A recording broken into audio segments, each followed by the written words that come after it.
नमस्कार, स्वागत है आपका एबीपी न्यूज में। आपके साथ मैं अखिलेश आनंद हूं। शुरू हो गया है ऐलान जंग। ऐलान जंग यानी वो बुलेटिन जिसमें राजनीति की दुनिया हर खबर हम आप तक पहुंचाते हैं। जिन 5 राज्यों में विधानसभा के चुनाव हो रहे हैं वहां से जुड़ी हर हलचल, हर अपडेट इस बुलेटिन में आप तक हम पहुंचाते हैं। दरअसल चुनाव सिर पर है तो ईडी घर घर पहुंचती हुई नजर आ रही है। राजस्थान की राजनीति से एक बड़ी खबर यह कि सीएम अशोक गहलोत के दरवाजे पर पहुंच गई है ईडी। कल उनके बेटे वैभव को ईडी ने पूछताछ के लिए बुलाया तो आज राजस्थान में प्रदेश कांग्रेस के अध्यक्ष गोविंद डोटासरा के 5 ठिकानों पर छापेमारी की गई।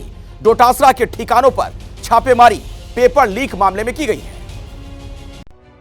पहली तस्वीर राजस्थान कांग्रेस के प्रदेश अध्यक्ष गोविंद डोटासरा के जयपुर और सीकर वाले घर के बाहर की है, जहां आज सुबह सुबह ईडी ने दस्तक दे दी। वहीं ईडी ने समन भेजकर कल सीएम अशोक गहलोत के बेटे वैभव गहलोत को पूछताछ के लिए दिल्ली तलब किया है। चुनाव की तैयारियों में व्यस्त सीएम गहलोत खुद प्रेस कॉन्फ्रेंस करने पहुंचे और उन्होंने ईडी की तुलना आतंक से कर डाली।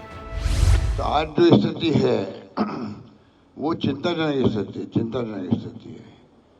सवाल पीसीसी प्रेसिडेंट का नहीं है, सवाल मेरे सन का नहीं है, सवाल है कि पूरे देश के अंदर आतंक मचाने। गहलोत के प्रेस कॉन्फ्रेंस के ठीक बाद बीजेपी ने भी जवाबी प्रेस कॉन्फ्रेंस की। कमान खुद केंद्रीय मंत्री गजेंद्र शेखावत ने संभाली और गहलोत के गुस्से को बेटे के लिए बौखलाहट की संज्ञा दे दी। लेकिन जब उनके पुत्र के द्वारा किए गए आर्थिक अनियमितता पर कोई जांच होती है, उस पर वो तिलमिला करके प्रतिकूल बयान देते हुए प्रतीत होते हैं कि तिलमिलाहट आज और बौखलाहट आज स्पष्ट रूप से दिखाई देती है। मॉरिशस से हवाला के जरिए पैसा जाना और रीरूट होकर के पैसा आना इस प्रकरण से जुड़े हुए हैं। वहीं ईडी के समन पर वैभव गहलोत ने एबीपी न्यूज से एक्सक्लूसिव बातचीत की और इस कार्रवाई को राजस्थान चुनाव से प्रेरित बताया। चुनाव के समय इनको सब याद आता है, ईडी, सीबीआई। हम तो शुरू से कहते आए हैं जहाँ चुनाव होता है जिस राज्य में वहाँ पे केंद्र की भाजपा सरकार ईडी को साथ साथ ही भेजती है चुनाव। दरअसल बीजेपी सांसद किरोड़ी लाल मीणा ने ईडी में शिकायत दर्ज कराई थी। आरोप है कि वैभव गहलोत ने व्यापारिक उपक्रमों का इस्तेमाल कर काले धन को सफेद किया है। अब इस मामले की पूछताछ के लिए ईडी ने वैभव गहलोत को दिल्ली तलब किया है।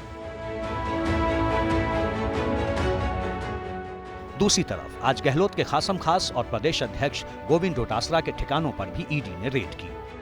गोविंद डोटासरा पर ईडी की कार्रवाई राजस्थान पेपर लीक केस से जुड़ी हुई है। पिछले महीने भी ईडी ने राजस्थान में कलाम कोचिंग सेंटर से जुड़े हुए संचालकों पर छापेमारी की थी। उस दौरान गोविंद डोटासरा ने आरोप लगाया था कि ईडी उनके करीबियों को परेशान करने के लिए ये छापेमारी कर रही है। हालांकि बताया ये जा रहा है कि ये जो कलाम कोचिंग सेंटर है इसमें डोटासरा के जो बेटे हैं वो संचालक मंडल में शामिल हैं। कार्रवाई शुरू होने के बाद गोविंद डोटासरा ने सोशल मीडिया पर सत्यमेव जयते लिखकर प्रतिक्रिया दी। हालांकि उनके घर के बाहर कांग्रेस कार्यकर्ताओं ने नारेबाजी कर केंद्र का विरोध किया। राजस्थान में ईडी की छापामारी और सड़कों पर कांग्रेसी कार्यकर्ता। पीसीसी चीफ गोविंद सिंह डोटासरा के ठिकानों पर ईडी की रेड हुई और उसके बाद तमाम कांग्रेसी कार्यकर्ता जयपुर में सिविल लाइंस स्थित उनके घर के बाहर पहुंच गए। कहा जा सकता है कि राजस्थान की सियासत में जो गुरुवार की सुबह थी उसने एक भूचाल ला दिया। ईडी की कार्रवाई के बीच गोविंद डोटासरा का पुराना बयान भी खूब वायरल हो रहा है, जिसमें वो केंद्रीय जांच एजेंसियों को खुली चुनौती दे रहे हैं। जिना फिरे, ईडी फिरे, सीबीआई फिरे, इनकम टैक्स फिरे, मेरो के पूछ पाड़ लियो भाई, के कर लियो मेरो और के कर ले मेरो। और अभी की ब्रेकिंग न्यूज हम आपको बता दें, एक बड़ी खबर आ रही है। कांग्रेस के नेता सचिन पायलट ने छापेमारी को लेकर प्रेस कॉन्फ्रेंस की और बीजेपी पर हमला बोला है। ईडी, सीबीआई चुनावी टूल हैं, यह कहना सचिन पायलट का। चुनाव में हार को देखते हुए कार्रवाई की जा रही है। बिना सबूत, बिना समन के कार्रवाई हुई, ये बातें सचिन पायलट ने कही हैं। मध्य प्रदेश की अगर बात की जाए, मध्य प्रदेश के पूर्व मुख्यमंत्री कमलनाथ ने आज छिंदवाड़ा से अपना नामांकन भर दिया। छिंदवाड़ा कमलनाथ का दरअसल गढ़ है और यहां की सियासत में 1980 से उनका ही सिक्का चल रहा है। कमलनाथ दूसरी बार विधानसभा चुनाव के अखाड़े में उतरे। आज एबीपी न्यूज से बात करते हुए चुनाव में जीत का दावा भी किया, लेकिन इस स्पेशल बुलेटिन में आज हम आपको ये बताने वाले हैं कि कमलनाथ के हाथ में कितना कैश है।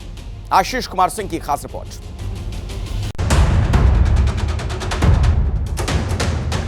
सड़कों पर भीड़ का सैलाब और कांग्रेस के झंडों से पटा दृश्य। छिंदवाड़ा की सियासत में कमलनाथ का सिक्का किस कदर खनकता है, ये तस्वीरें उसी की गवाही हैं। नामांकन से पहले कमलनाथ ने रोड शो के जरिए अपनी सियासी ताकत दिखाई और एबीपी न्यूज के रिपोर्टर आशीष कुमार सिंह से एक्सक्लूसिव बातचीत में उन्होंने न सिर्फ छिंदवाड़ा में बल्कि पूरे प्रदेश में जीतकर सरकार बनाने का दावा किया। मुझे छिंदवाड़ा के मतदाताओं पर ही केवल नहीं पर मध्य प्रदेश के मतदाताओं पर पूरा विश्वास है कि वे अपना और भविष्य मध्य प्रदेश का भविष्य सुरक्षित रखेंगे। तो यही कहता हूँ, मुझे पूरा विश्वास है मध्य प्रदेश के मतदाताओं पर। इसी विश्वास के साथ कमलनाथ ने नामांकन दाखिल किया।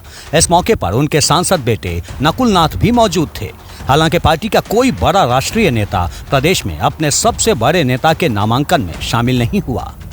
कमलनाथ के पास कुल 7 करोड़ 13 लाख की चल संपत्ति है, जबकि पत्नी के नाम पर 45 करोड़ 95 लाख की चल संपत्ति है। कमलनाथ के पास 64 करोड़ की अचल संपत्ति है, जबकि पत्नी अलका के नाम पर 16 करोड़ की अचल संपत्ति है। कमलनाथ के पास कैश 3,30,850 रुपए हैं, जबकि पत्नी के पास 30,245 रुपए। कमलनाथ के नाम पर 16 लाख के गहने हैं और पत्नी के पास 3 करोड़ के गहने। कमलनाथ के 3 बैंक खातों में करीब 46,20,000 रुपए जमा हैं, जबकि पत्नी के खातों में करीब 21 करोड़ रुपए जमा हैं। इसके अलावा कमलनाथ के नाम पर 3 कारें हैं। चुनावी हलफनामे में कमलनाथ ने अपनी संपत्ति का जो ब्यौरा दिया है, उसके मुताबिक साल 2018-19 में जहां उनकी आमदनी 1 करोड़ 17 लाख रुपए थी, वहीं साल 2022-23 में वो घटकर 78,73,000 रुपए हो गई है। इनकम टैक्स रिटर्न के ब्यौरे के मुताबिक पत्नी की आमदनी साल 2018-19 में 2 करोड़ 62 लाख रुपए थी, जो 2022-23 में घटकर 1 करोड़ 15 लाख रुपए हो गई है। कमलनाथ 2018 में पहली बार छिंदवाड़ा से विधायक चुने गए थे। हालांकि साल 1980 से ही छिंदवाड़ा कमलनाथ का सियासी गढ़ रहा है। छिंदवाड़ा से कमलनाथ 8 बार सांसद रहे हैं।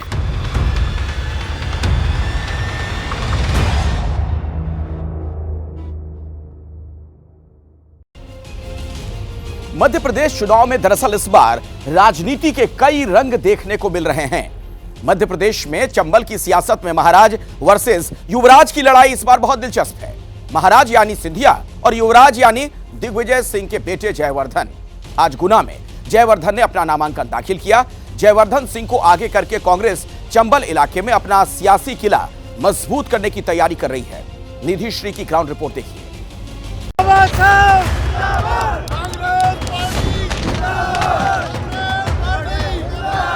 गले में फूलों की माला, ढोल नगाड़ों की गूंज और गाड़ियों का काफिला। राघोगढ़ के युवराज और कांग्रेस के उम्मीदवार जयवर्धन सिंह ने गुना में अपना नामांकन दाखिल किया।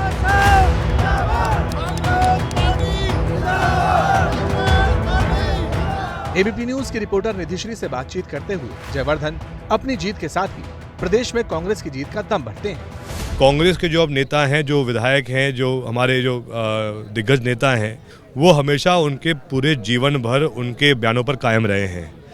जो उन्होंने कहा सो किया, ये अंतर कांग्रेस और भाजपा में है और इसीलिए हमें पूरा विश्वास है कि इस बार जनता पूर्ण बहुमत से कांग्रेस को इस बार आशीर्वाद देगी। बेटे के नामांकन के लिए दिग्विजय सिंह भी पहुंचे थे। गोद में बैठे थे जयवर्धन के बेटे 7 साल के सहस्त्रजय सिंह। हम जीतेंगे। पापा के लिए कैसे वोट मांग रहे हैं आप सहस्त्रजय? ऐसे ही मांग रहे हैं। ऐसे ही मांग रहे हैं। राघोगढ़ दिग्विजय सिंह का गढ़। सन 1977 में दिग्विजय पहली बार इस सीट से विधायक बने। तब से इस सीट पर उनके परिवार का ही कब्जा है। दिग्विजय और उनके भाई पहले यहाँ से विधायक रहे। 2013 में बेटे जयवर्धन पहली बार यहाँ से जीते थे। इस बार जयवर्धन जीत की हैट्रिक लगाने के इरादे से मैदान में है और पूरा परिवार साथ खड़ा है। गुना और चंबल की सियासत में जयवर्धन तेजी से उभरते हुए नेता है और इलाके की सियासत में ज्योतिरादित्य सिंधिया के विकल्प के तौर पर कांग्रेस उन्हें स्थापित करने में जुटी हुई है। जयवर्धन भी जनता से जुड़ने का कोई मौका नहीं छोड़ते। आज की ये तस्वीरें देख लीजिए। जब एक दिव्यांग समर्थक नामांकन में जाने की जिद करने लगा तो जयवर्धन ने उसे गाड़ी में बिठा दिया।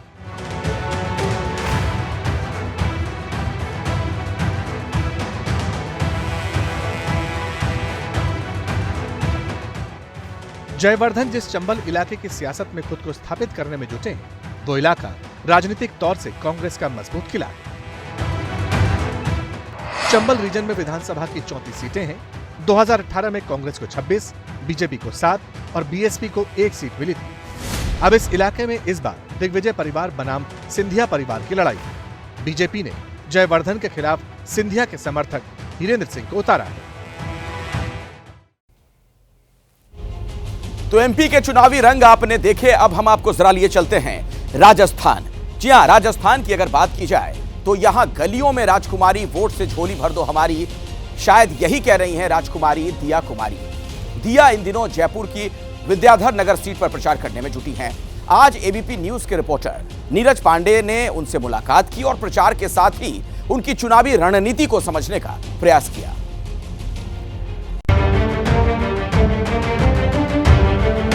गली गली और घर घर जाकर दिया कुमारी वोट मांग रही हैं।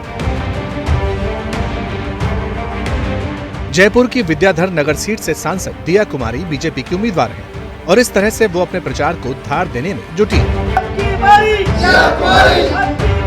छोटी छोटी सभाओं के जरिए क्षेत्र में वोटरों तक दिया अपनी बात पहुंचाती हैं। इसी प्रचार के दौरान एबीपी न्यूज के रिपोर्टर नीरज पांडे की उनसे मुलाकात हुई और फिर चुनाव की रणनीति पर बातचीत।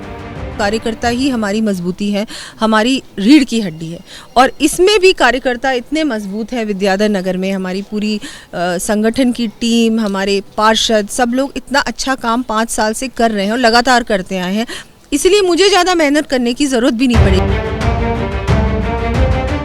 बीजेपी की सांसद दिया कुमारी को जिस विद्याधर नगर सीट से उतारा गया है, वो सीट बीजेपी की सिटिंग सीट है। यहाँ के मौजूदा विधायक की सीट बदली गई है। 2018 के चुनाव में बीजेपी को यहाँ 95,599 वोट मिले थे, जबकि कांग्रेस उम्मीदवार को 64,367 वोट। मतलब जीत का अंतर बहुत बड़ा था और यही वजह है कि बीजेपी के लिए ये सेफ सीटों में से एक है। दिया कुमारी को सीएम का फेस भी माना जा रहा है, हालांकि इस पर वो पत्ते नहीं खोलना चाहती। आप भी अपने आप को मानती कैंडिडेट? मैं बिल्कुल नहीं मानती। मैं अभी एमएलए की प्रत्याशी हूँ और बिल्कुल मैं अपने सभी वोटर्स से कहूँगी कि मुझे वोट करें और एमएलए बनाएं। अगर आपको चुनना हो, आपके जो पार्टी के चेहरे हैं कि ये मुख्यमंत्री, आप अगर आप खुद नहीं बनना चाहती तो किसको चुनूंगी आप? बिल्कुल भी नहीं, मैं इसमें कोई कमेंट नहीं करूंगी। पार्लियामेंट्री बोर्ड का डिसीजन है। नरेंद्र मोदी जिंदाबाद। सूत्रों की माने तो कांग्रेस इस सीट पर अपने लिए मजबूत उम्मीदवार तलाश रही है, लेकिन उसकी तलाश पूरी नहीं हो पा रही। अब जातीय गणित की बात करें तो वो गणित भी बीजेपी के ही फेवर में दिखता है। विद्याधर नगर सीट पर सबसे ज्यादा 75,000 राजपूत वोटर्स हैं, 70,000 ब्राह्मण हैं और 50,000 वोटर वैश्य समाज के हैं और इसी कास्ट कॉम्बिनेशन के दम पर शहर की ये सीट बीजेपी जीतती आई है। आपको फिर याद दिला, राजस्थान में 25 नवंबर को वोटिंग है और एबीपी न्यूज पर सबसे तेज नतीजे 3 दिसंबर को आएंगे।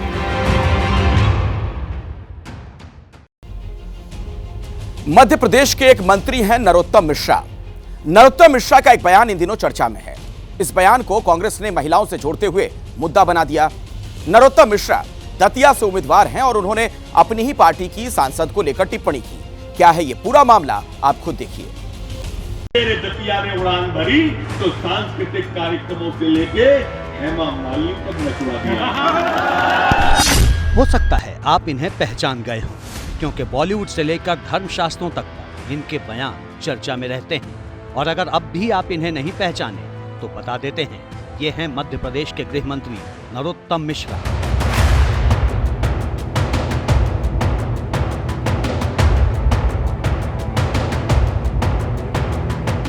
एमपी में चुनाव है और माननीय मंत्री जी अपने विधानसभा क्षेत्र दतिया में थे। दतिया में नरोत्तम मिश्रा जीत की हैट्रिक लगा चुके हैं और इस बार चौका लगाने की कोशिश में हैं। लिहाजा समर्थकों में जोश भरने के लिए उन्होंने बीजेपी सांसद और अभिनेत्री हेमा मालिनी के डांस को अपनी उपलब्धियों में गिना डाला। मेरे दतिया ने उड़ान भरी तो बागेश्वर धाम आए, मेरे दतिया ने उड़ान भरी तो प्रदीप मिश्रा आए दतिया के अंदर, मेरे दतिया ने उड़ान भरी तो कलश यात्रा आई मेरे दतिया के अंदर, मेरे दतिया ने उड़ान भरी तो सांस्कृतिक कार्यक्रमों से लेके हेमा मालिनी तक नचवा दिया। नरोत्तम मिश्रा के विवादित बयान को कांग्रेस ने हाथों हाथ लपका। कांग्रेस सांसद दिग्विजय सिंह ने सोशल मीडिया पर पोस्ट कर लिखा, संस्कारी भाजपा के माननीय मंत्री जी का महिलाओं को लेकर वास्तविक ओछापन भी सुने। अपने दल की नेता को भी नहीं बख्शते। एक तरफ महिला आरक्षण के मुद्दे के जरिए बीजेपी 5 राज्यों में आधी आबादी पर दांव खेल रही है, लेकिन नरोत्तम मिश्रा के इस बयान से इस मुहिम को झटका लग सकता है। मध्य प्रदेश में धुआंधार प्रचार जारी है। मुख्यमंत्री शिवराज सिंह चौहान लगातार प्रचार में जुटे हैं। अभी वो सीहोर में रोड शो कर रहे हैं, तस्वीरें देखिए। दरअसल मध्य प्रदेश में 17 नवंबर को चुनाव है और अभी नामांकन चल रहा है। दिग्गजों का नामांकन बाकी है। 30 तारीख तक नामांकन चलेगा, उसके बाद प्रचार का शोर जोर पकड़ेगा। फिलहाल बीजेपी ने 2 सीटों पर अभी प्रत्याशी घोषित नहीं किए हैं।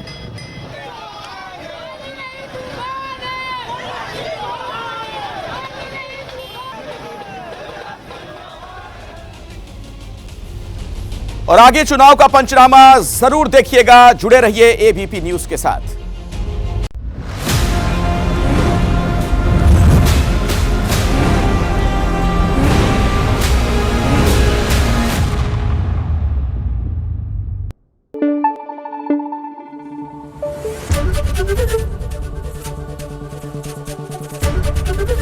एबीपी न्यूज आपको रखे आगे।